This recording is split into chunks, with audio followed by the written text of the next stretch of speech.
Bow wow, welcome to DogStar. Each week we sit down with the star of rap and R&B, and this week we have the pleasure of sitting down with TR3VON. How you doing? I'm doing well. How y'all doing? Thanks for having me. Doing good.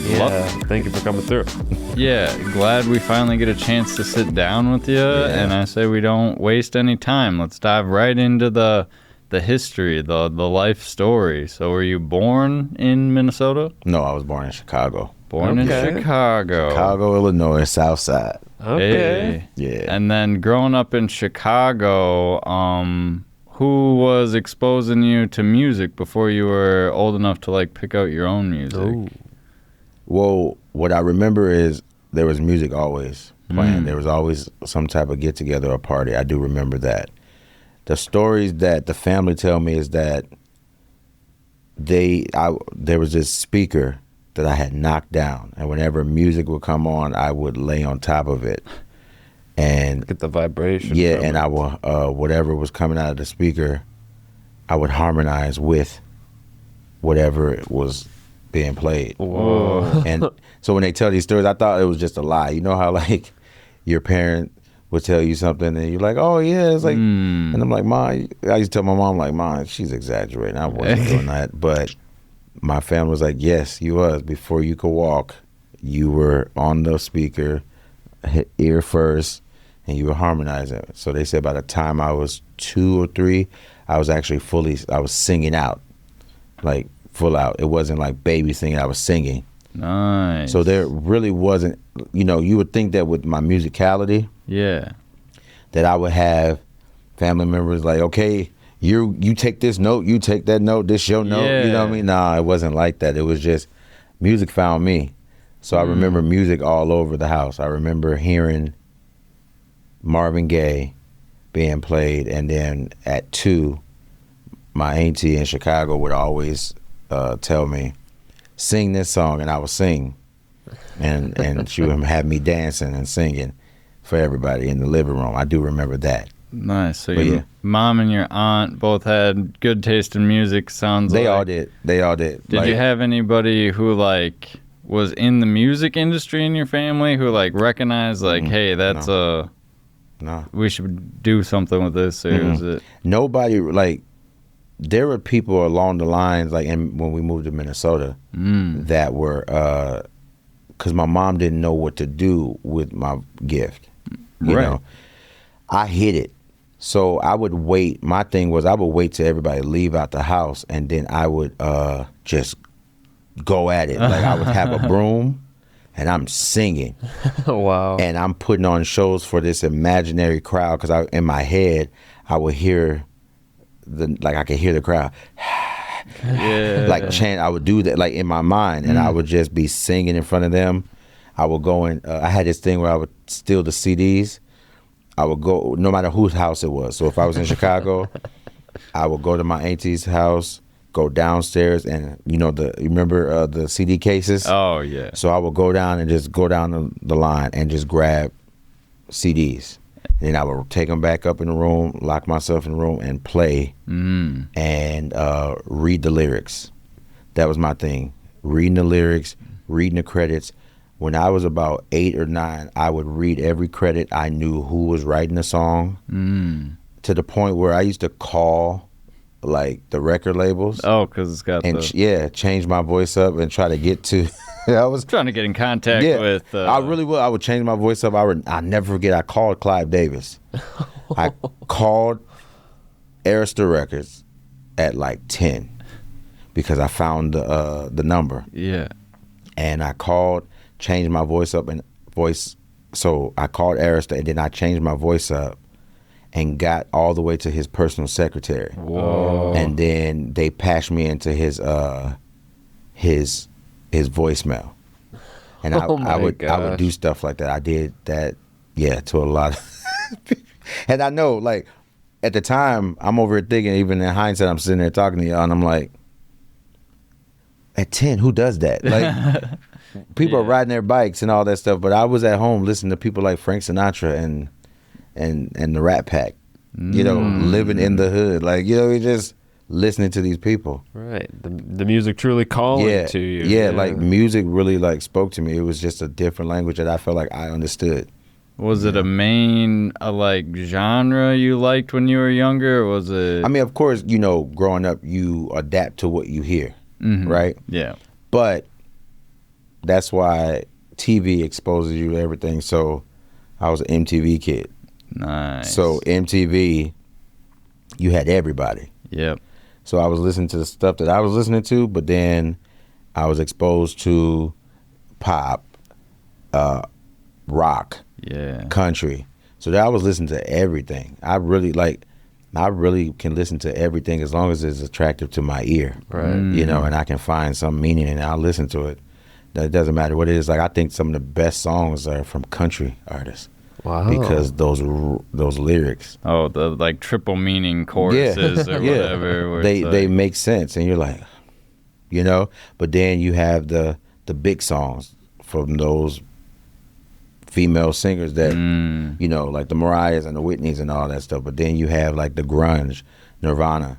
Like, I didn't know anything about like what Nirvana was saying and what they stood for, but I remember I liked watching that video. You know what I mean? Like, you know, like, I like watching that video, and I remember as a little boy watching the awards show. I think it was MTV when he went off or something. Kurt Cobain did something because he was with that girl. What was her name, man?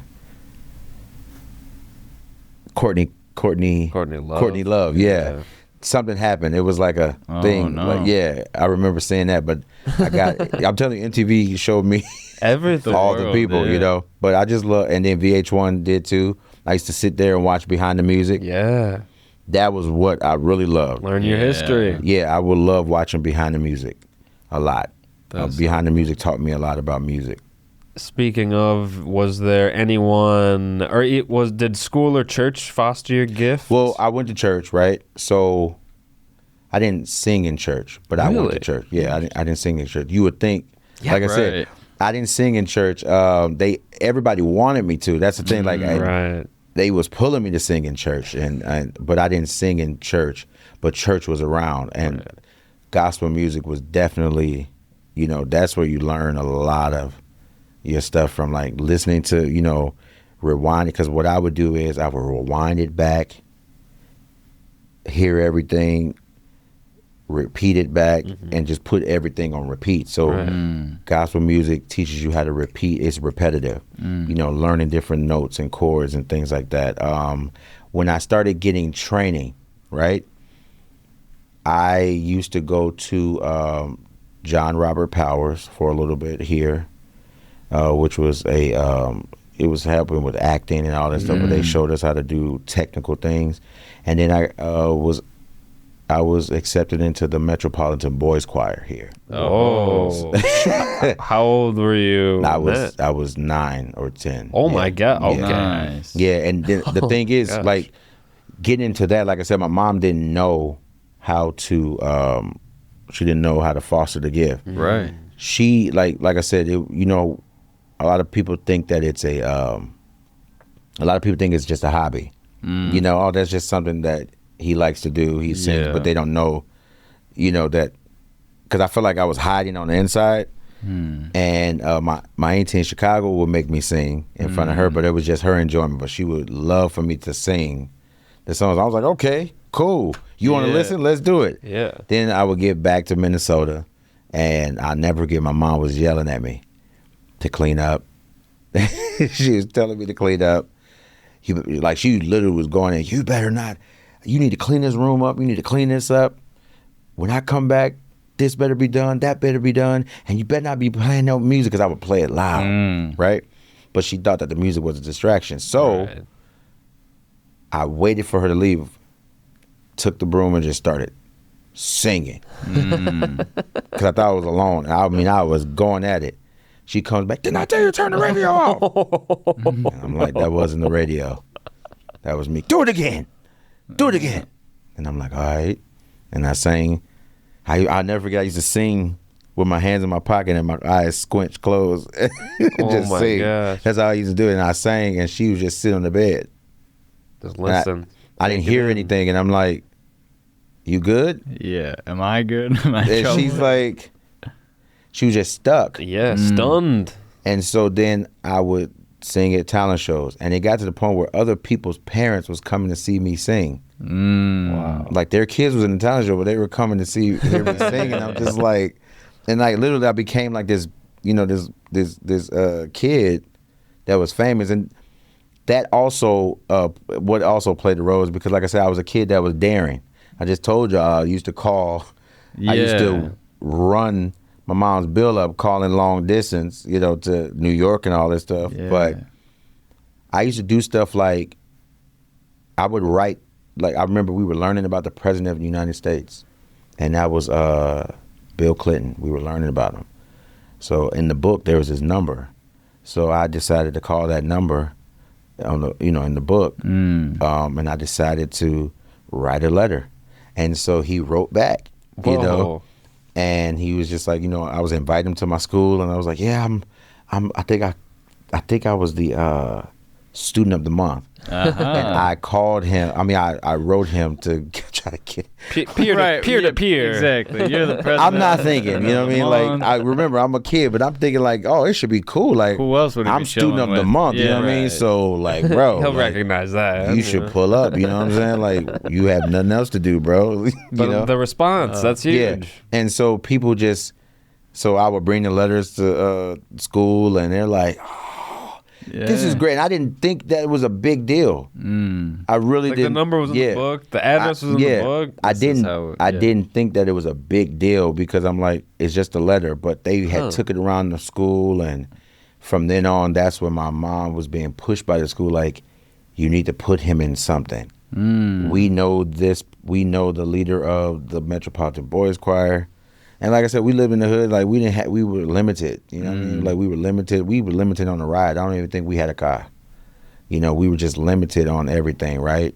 Money, resources. But they kept pushing her, and she finally gave in and took me to the audition. And from there, I got a chance to go to my first concert because Mrs. H, shout out to Mrs. H, well, first off, the interview process, you know, just like we're talking, she's interviewing you to ask you a question like, who do you listen to? Da, da, da. Yeah. And I'm just thinking to myself, like, well, I'm answering these questions, and I'm looking at this lady like, okay, why she asking me all these questions? Because I was a very sarcastic kid, like, you know, I'm thinking that everybody's supposed to know what I know, right? Or they should understand what I'm thinking. That's just how I thought. But so she was asking me about who did I listen to. So I told her about the Rat Pack, Frank Sinatra, Luther. I mean, of course, I listened to all Usher. I was listening to everybody, you know, that everybody else was listening to, but I just had a palate for music. Right. And so then I was like, Mariah, Whitney. She was like, oh, so if you listen to Whitney, do you know who Dionne Warwick is? And I was like, duh. Like, that's how I answered the question. I was like, duh, that's her cousin. Like, I know. And but in my mind, I'm not understanding, like, you're 10, you're 9 or 10, you're not supposed to know this. Yeah. How do you know? It's not normal. To Yeah, know. I didn't know that. And then later on, my mom kept saying to me, like, she kept asking her, where did you get him from? Where did he come from? You know? So she looks at me, she says, well, Dionne Warwick is going to be here in town. Would you like to go see her? So, you know, everybody, you know, most people be like, yeah, me. I didn't say that. I looked at her, I said, we ain't got no money. I mean, being real. I was like, we ain't got no money. Like, how I'm going to get that? And she was like, oh, no, don't worry. Like, you know, I can get you tickets. And I was like, oh, okay. I was like, we ain't got no car. Right. Yeah, you better hook it all the way up. I'm literally like saying like, how I'm gonna get there? Yeah. She was like, I will come get you. I was like, oh, okay. I was like, Ma, can I go? And I'm looking at her. She's like, yeah, if you want to. But in my mind, I'm not even thinking about Dionne Warwick. What going through my mind, I'm like, this is my chance to get to Whitney. So I'm getting real. Like, I went. Like, that was my mind at that age. I'm like, yes, I'm here. Yep. I'm at the threshold. I went. I got 2 roses, 2 cars, put my heart in that car. Whitney, I was like, I'm giving her both of these so she can give it to her. Like, put my number, everything. And then the day of, Mrs. H was like, no, let's make this about Dion. I'll take that card and we'll send it to her fan club. And I was just like, oh. Yeah. I was like, no, don't do that. Like, it's her cousin. She just calling on the phone. Cool. Like, yeah. we don't have to do all that. Like, why would you do that? My gosh. But I was being respectful, like, okay. Right. But that was my first moment of being around superstardom. Yeah. Wow. And that's so early on, too. Like, Super early. yeah, literally, Miss Warwick spent almost an hour with me backstage. What? Yeah, after her show. Oh my God. Yeah, she, like, literally, I'm sitting on her lap, like, she's like grandma.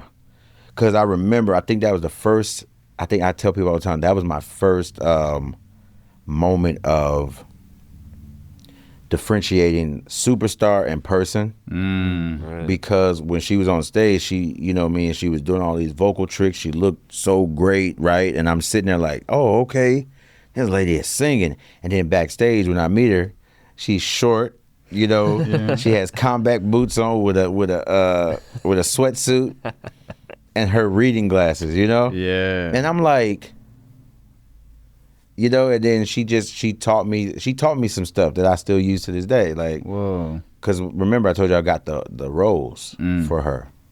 And she was telling me about her time in Paris. Wow. And how they brought her some roses and she picked it up to smell it and she dropped it because it pricked. And so the man told her, oh, that person must not have loved you as much.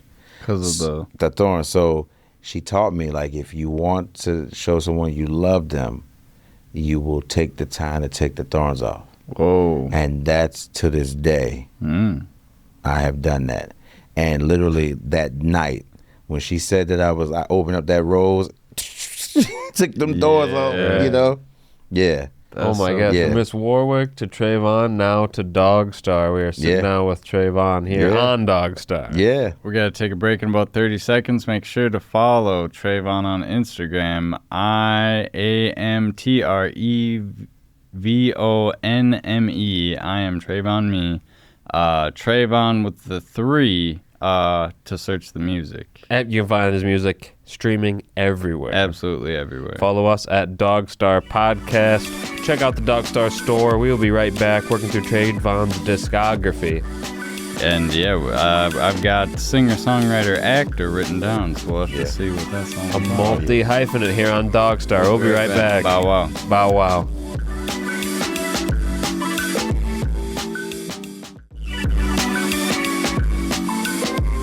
Bow wow. Welcome back to DogStar. Sitting down with TR3VON, learning all about how music kind of found you early on in life. Your brushes with superstardom. I did want to ask, before we get too far down the timeline, you said you're doing talent shows pretty early on. Were you nervous your first time performing in front of a crowd, or was that not a... Yeah, I mean, I still get nervous, but I was super nervous. Like I told you, I used to have my hands in my pocket. Yeah, and eyes squinted, and they used to always get mad, like, open your eyes. But I would just, that was the only way that I could. Go into your own world. Yeah. Once I got into the song, then that's when all that changed, and then I can open up and look, you know. But that stage broke around 13. Once I started doing the talent shows over and over again. Yeah. Because when I got into that talent show, the person who was in charge used to that's what he used to work on us with. Oh, developing. We would have rehearsals day in and day out. Nope. Go to stage left. Nope. And I'm like, well, what is, you know? Yeah. And then remember by that time, so I'm doing talent shows and I'm at John Robert Powers. Right. So it was a lot of camera work, looking at different things, knowing your angles. Yeah. They taught us about lighting, things like that. That's so cool. Yeah. Again, those fundamentals, which I think really snowballed themselves into your artist development program. I know we're fast forwarding a little bit, but we at least need to touch on that. Yeah. Well, I mean, yeah. Later on down the line, I would say this is around like 2009. Okay. So it started around 2009, and then it really took off 2010, and then from there it just went on all the way until 2015. So I had a program called We Are Hip Hop, and it was at the Zanewood Recreation Center, and so that program, we were talking about, like you said, the fundamentals, the origin of hip hop, then the breakdown of like industry, teaching them about performance, teaching them about writing, teaching them about how to record, just teaching them how to be in settings like this. We would take them to open mics, because at the time they used to have open mics at the Capri Theater. Yeah. And so that would be our field trip, taking them to the open mic to perform. That's so You cool. understand what I'm saying? That real world exposure. And then but see, before we did that, we had a thing where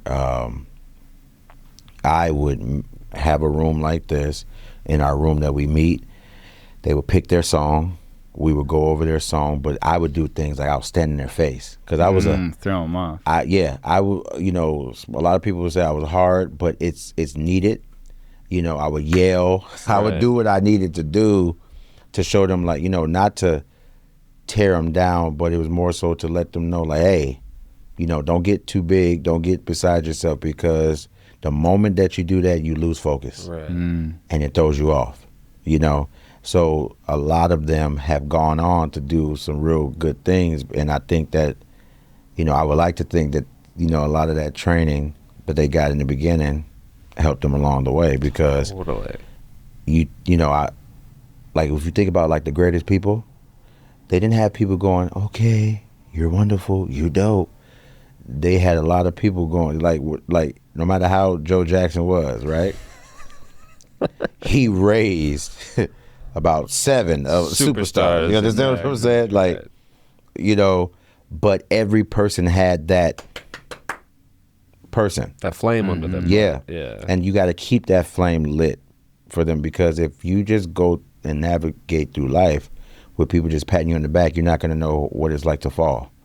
So you want to know what it's like to fall, and then how to navigate yourself back up. You understand what I'm saying? Because that's important. And so we built the community, we built the family with them.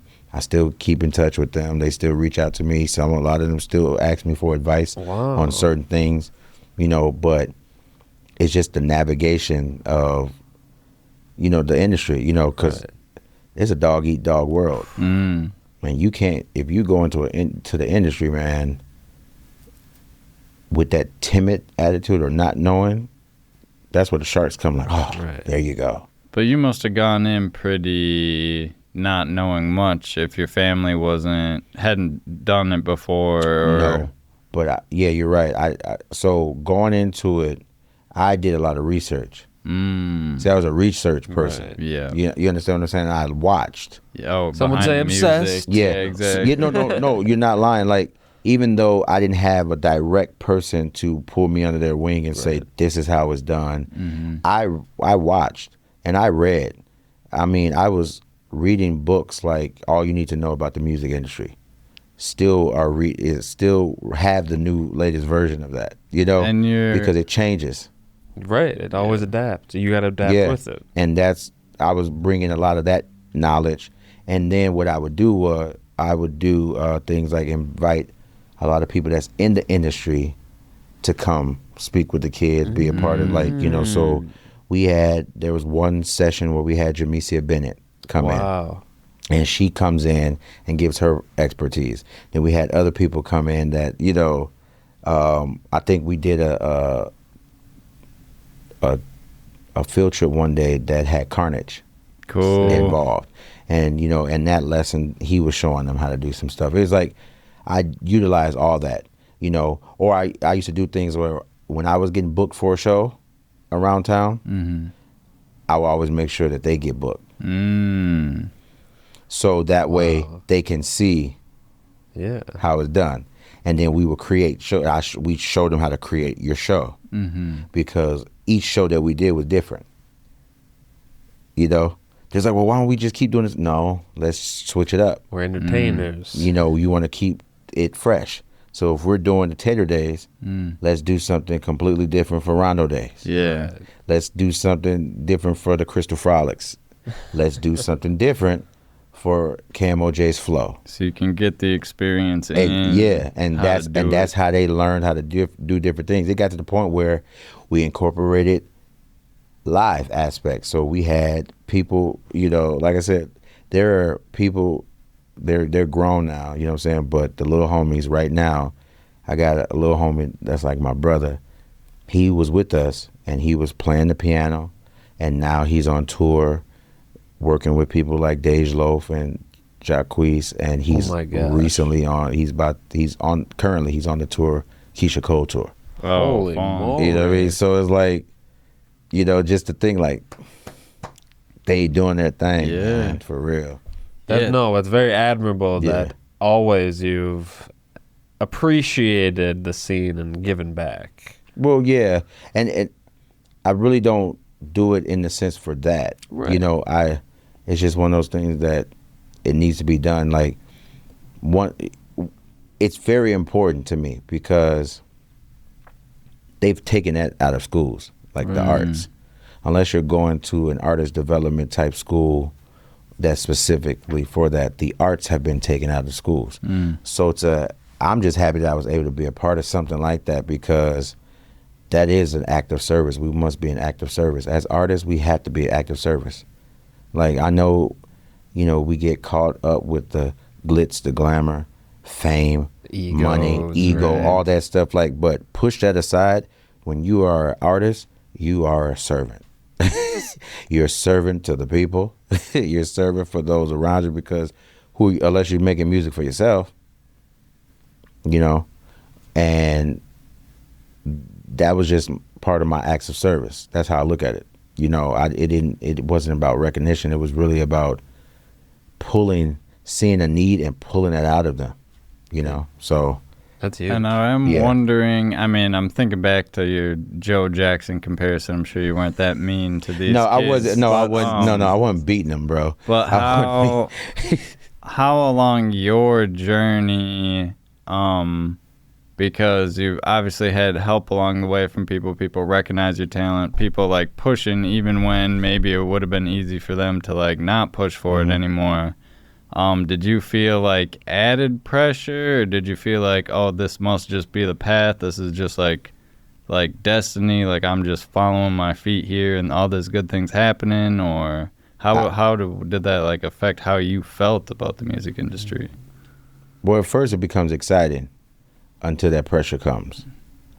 But pressure, what do they say? Pressure breaks pipes. Diamonds, and it breaks pipes, but it builds diamonds, because you know, you have to, in order for that diamond to form, it has to be pressured into busting, you know, into that diamond, right? Creating that moment. I think that, like anybody else, the pressure does get a lot, you know. Yeah. But then what you were saying, it has to come a time where you have to make a decision. What are you doing it for? Because I can tell you I can't even tell you how many times that I put it down and said, I'm done with this. I don't want to do this. I don't want to do music. I'm done. And then it just finds its way back to me. And I'm like, it's like that dog that you like, get away. I don't, you know, I don't want you here. Always comes and then that dog comes back, like, you know, like that movie, the dog movie where the dogs are talking. The owner dropped them off, and he was like, we play this game all the time, where the owner drops him off, and then he ends up finding his way back. The newer one, right? Yeah. That's literally how it feels like with the music sometimes, where it's just like, I want to do this. Like, I went through all those things. Am I doing this because I want to do it, or am I doing this because I'm supposed to be doing this? And then I would get confirmation. And I would get confirmation like, no, this is what you're supposed to be doing. So my attitude had to change. Because I'm like everybody else, bro, when it comes to, you want to be seen, you want to be heard, you want to be famous, you want to have money, you want all of that. all that had to be stripped away and taken from me.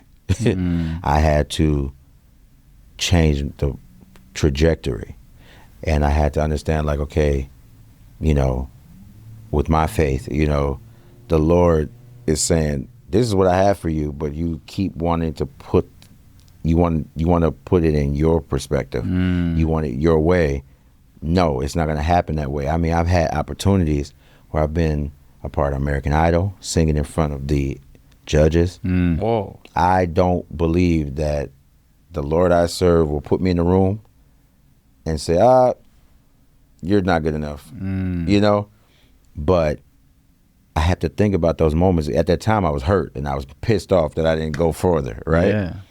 But as the wisdom kicked in, I was like, okay, there's a reason why this didn't happen. Yeah. There's a reason why you didn't go to that room and go to the next stage, because if I would have went to the next stage, I would have been in a rabbit hole like a lot of artists, because my purpose wasn't there. It was just about being seen and heard. And you know, sometimes you have to step into your light where it's like, this is what I'm destined to do, so I have to follow the purpose.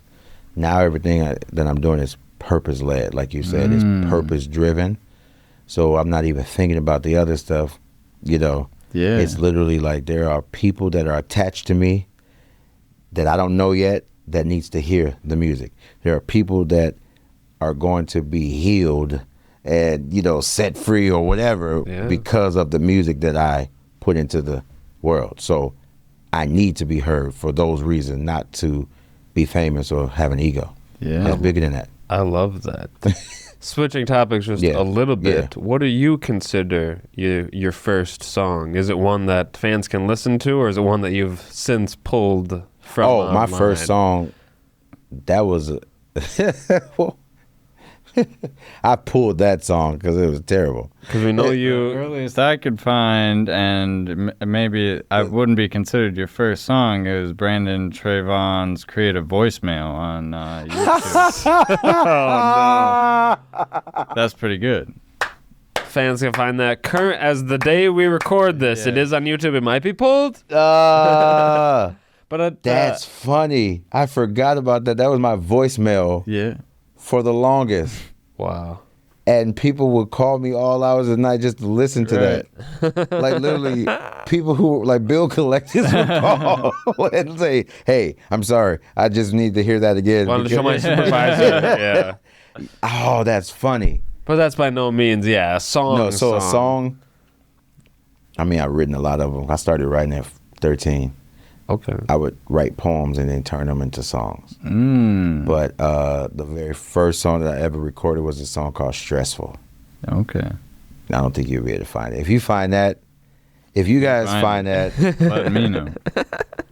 Hit me up. Yeah. Hit me up. If you guys can find that song, just hit me up. I may have something for you. Because that song, I think I worked hard to pull that off everything, because it was not mixed. Right. It was, it wasn't it.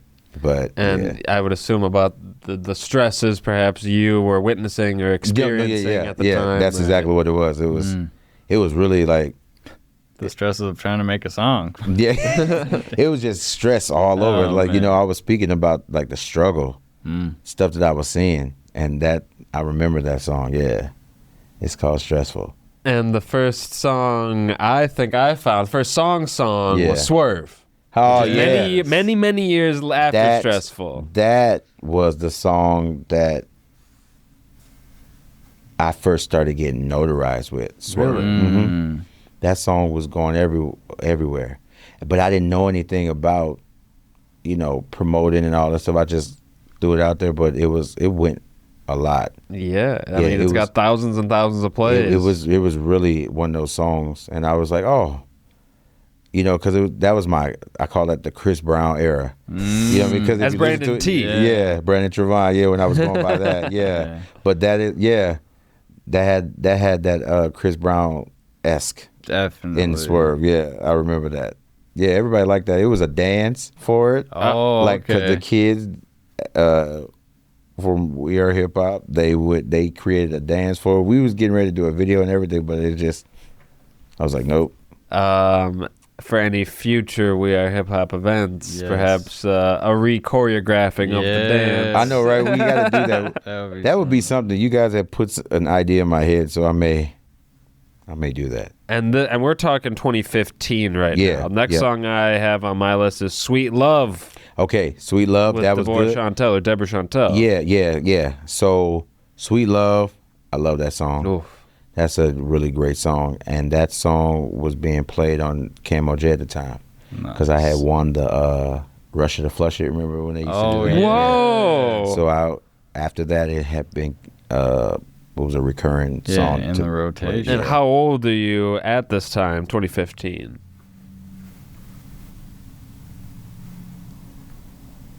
25. Okay, still really young. Yeah, 25. Yeah, and then that's when I ended up leaving and moving to New York, 2015. Oh, I went to New York. How long were you out there? I for acting or music? Yeah, I did. I was. Broadway. No, not Broadway. I wasn't even thinking about Broadway at the time. That was the singing and acting. Yeah, but I had moved to New York. I was there for about 9 months. I remember I dropped everything. Sorry to interrupt. We'll be right back with TR3VON on DogStar. Bow wow. Bow wow. Bow wow.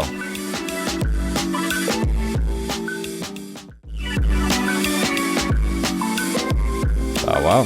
Welcome back to DogStar. Sitting down with TR3VON. Bow wow. Bow wow. Cutting off yet another story, and I apologize. The migration from Minnesota to New York for a brief period of time. Yeah, that was really great. Like I said, that it taught me how to hustle and bustle. Because network to get work. Oh man, that's how New York is, and the energy is just so. You can't explain it. Like you can feel it as soon as you hit the tarmac, And so I was out there in my short time out there. I was just getting experience at this place, that place. The thing about New York, I love never seeing the same people every day. Like you might never meet them again. Yeah, because it's like, it was so many people. It's just so many people every day. Wow. You're doing something. And I ran into a lot of people, bumped heads with a lot of people. Right. Like Brandy and Peter Guns. Oh my gosh. Stuff like that. Like that was more cool. brushes with Superstar. The guy from A Bronx Tale, the gangster guy. I couldn't tell you the actor's name. Okay. Have you ever seen Down to Earth with no. Chris Rock? No. Oh, well, he's the gangster guy. I met him. He was real cool. Sick. Yeah, he was real cool because I was in the audition with him. Okay. Oh, right. Acting as well. Yeah. Very briefly, where does acting come into play? We know stagecraft obviously merges into one. Yeah, so I have done a lot of stage plays. Okay. I was actually an ensemble member for the Sounds of Blackness for their Christmas play. Wow. Twas the night before Christmas, so yeah. That's sick. Yeah, that was really great to work with such great people and then legends in Minnesota, Right. And then I worked with William Pierce. Yeah. So I did a lot of we went on tour with his play. Really? Mm-hmm. I forgot the name of it. Is there Oh, I'm sorry. No, to cut you off. I just remember traveling with him. But That's cool. I was gonna ask if there's a lot of overlap with actors and people who do music, or like why you think you're interested in both, or is it kind of the same thing that draws you to both? I think it correlates. You know what I mean? Like music and film just goes together. Right. The fundamentals at least are. Everybody doesn't have the skill to act or want to do other, but I feel like we are actors and actresses who, if you're really an artist, and because when I'm singing, I have to get into character of whatever song that is. Right. So you're acting it out when you're in your music video. That plays a role. But now with film, you're just having lines. So my lines, instead of it being lyrics, it's actual dialogue and monologue. That's all. That's cool. After a slew of singles, the Inside Out EP was dropped. Yes. Can you tell us about your decision to group songs together versus just riding the single train? Oh, okay. So Inside Out was more so that journey, because where I was at the time, I was really low at that time. End of 2018. Mm-hmm. And that's when I came from the entertainment company that didn't work out, and it was a bad experience, a traumatic experience. I wouldn't say bad, it was a traumatic experience. So Inside Out kind of reflected that, but it was like it was almost like I was talking to myself on some of those songs, like the title track Inside Out. Yeah. It was almost like my soul was looking at myself in the mirror. And it was just, that is where that song takes place, That's so interesting that it's about more so the heartbreak of that experience versus anything else. Exactly. Well, that's where I wrote it from. And then you have songs like Run. You know what I'm saying? I got to running on my own. I got to run. You know what I mean? Like, it's just, but then you have songs like Brand New Day. It's going to be a brand new day. Right. And then Ghetto Life is on there. So that was that was more so like a heartfelt, deep project. Yeah, reflective. And then this current project, which is Phoenix. Yeah. That is the rise of the Phoenix. You know what I mean? Like, a more gritty sound. It's I would say it's in your face, aggressive, but it still has that message to it. Poignant. It so I got songs like Issues. Yeah. That song really speaks about where people will want nothing more than to use your issues against you. So in this song, I'm just gonna bear it all. So you don't have anything to say. And then Same Energy, right? Same Energy is the rebuttal to Issues, where it's just like, okay, I've already laid it out there, and I'm asking you, love me through it. But if you have a problem with me, and whatever your decision is, keep that same energy. Stay where you're at. Right. That's one of the... But we're about to say the exact same thing. You go. Same Energy is one of the 2 tracks your representative sent over, along with Wake Up the Night. Yeah, that's what can you tell us about the journey that is Wake Up the Night? Wake Up the Night can stand for anything. It can stand for the love of, of a significant other, waking up the night from pain to power. Yeah. You know what I mean? Like, waking up the night, like, you know what I'm saying? Like, pushing through, persevering. Yeah. Just understanding that, my favorite lines is, the simple things in life are free. That's true. So don't be afraid of it. Don't be afraid to dream. Right. Wake up the night. Let's wake up the night. It's almost like an anthem. That's what it feels like. That's what I kind of wrote when I was writing it, and I'm just going through. I'm like, that's what it feels like. It's like an anthem. Like, let's wake up tonight. And you were talking early in your career, you had like written poems and then put them over a beat. Nowadays, do you write the lyrics before you find the beat still, or will you have a beat and kind of like fit words to I that? used to do that. I used to do, like, I had different methods. Like, at the time of Inside Out, I was writing to the beat. Okay. I was in the habit of writing to the beat, so, it was kind of structured like that, and then I would build my melodies around it. Now, melodies just come to me, and I use my phone to get the melody out. Capture it. It'll be 3 o'clock in the morning, and I'll literally be dreaming about a melody, and I wake up, have to get my phone and humming out, half sleep, 3 in the morning humming out, and then I'll go back to sleep, but then I'll wake up, listen to the melody, and then I'll just write. Oh, because you know how to. Yeah. And then I'll send it to the producer, and then he does what he does. Right. Put it all in the right key and it just, the marriage. That's so cool. Yeah. We've got about 2 minutes left of the show. Thank you again for joining us. What advice do you have for artists? Because you have a very positive attitude. You have a very pure heart. We know that you've personally and professionally gone through a lot of traumas, a lot of low points. What advice do you have to artists in turning low points into future successes or into beautiful works of art? I think what I would say to the artists out there is stay true to yourself, but you have to have a foundation. You know, my foundation is God, and that's how I cipher through everything. But I think that every artist should figure out what your purpose is. You know, you're doing music for a reason. What is that reason? And then go out there, you know, to do that. Like, I'm not here trying to be Gandhi. I'm not here trying to, you know what I mean? Like, I'm not here trying to be any of that. It's just, I'm me. So it's like, if you find some inspiration in me being me, then that I'm going to be the best me as possible. So I would suggest that you guys be the best you and stand 10 toes down with it. Oh my God. Amen. Yeah. Thank you so much for joining us here on DogStar. We've got about 45 seconds left. All right. Instagram is I am TR3VON me, IAMTREVONME.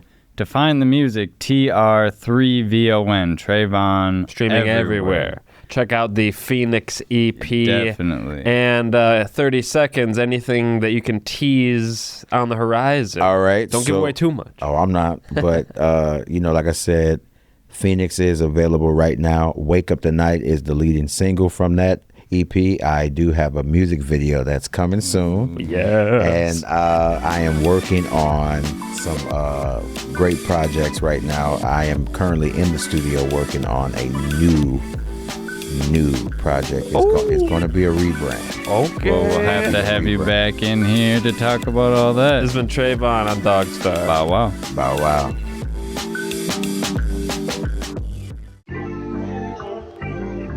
I used to know ya, fake love they show ya. I used to know ya, now you don't show up. Fake love they show ya, but watch how they fall out. If you don't like me, keep the same minute. If you don't like me, keep the same energy. Yeah. If you don't like me, keep the same minute. If you don't like me, keep the same energy. Yeah. I don't get no, I never gave a. I don't get no, I never gave a. I don't get no, I never gave a. If you don't like me, keep the same energy. Yeah. I've been going through some things, nah. Put it on my mama, ain't the same, nah. Loyal player to the game, but I admit things done changed, nah. I've been down for too long. By the time I let them know, miss me with that bush on the low. But your feelings got it. If you don't like me, keep the same minute. If you don't like me, keep the same energy. Yeah. If you don't like me, keep the same minute. If you don't like me, keep the same energy. Yeah. I don't get no, I never gave a. I don't get no, I never gave a.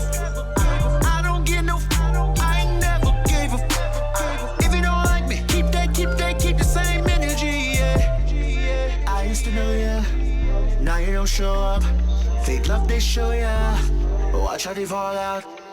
I used to know ya, now you don't show up. Fake love they show ya, but watch how they fall out. Tell me to my face that I go so hard. Gotta understand when I love so hard. I can't go back and forth, no way. I don't, cause they two-faced.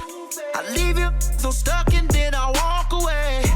Cause I can't play these games yet, no way. I used to know ya, now you don't show up. Fake love they show ya, but watch how they fall out. I used to know ya, now you don't show up. Fake love they show ya, but watch how they fall out. If you don't like me, keep the same minute. If you don't like me, keep the same energy. Yeah. If you don't like me, keep the same minute. If you don't like me,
We can have 2 or 3.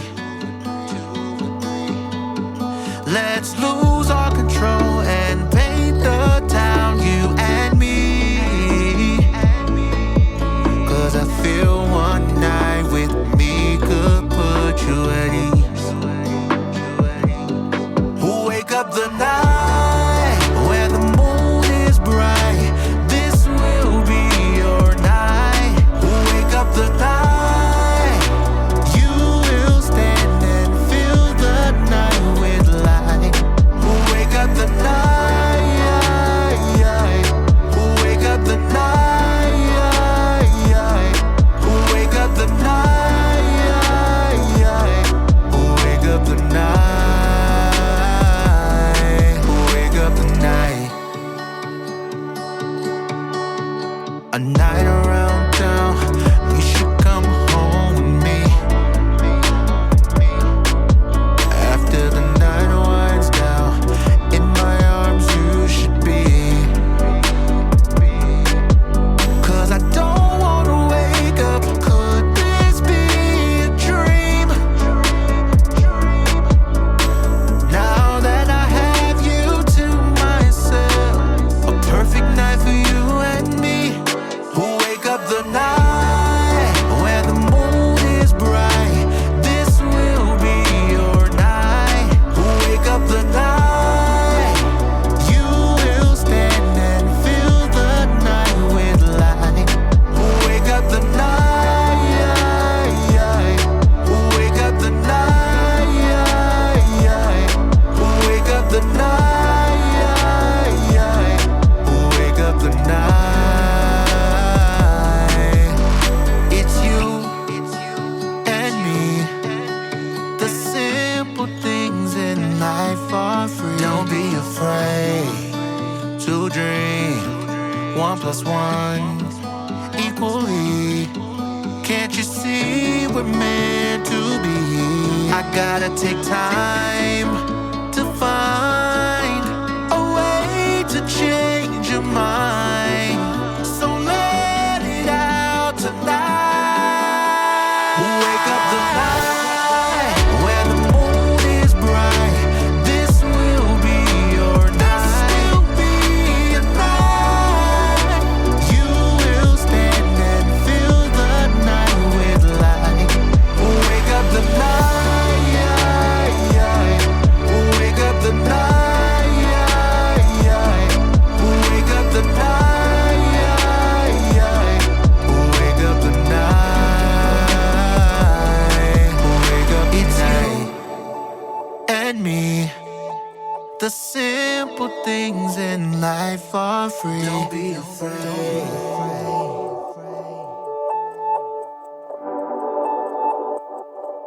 Who wake up the night?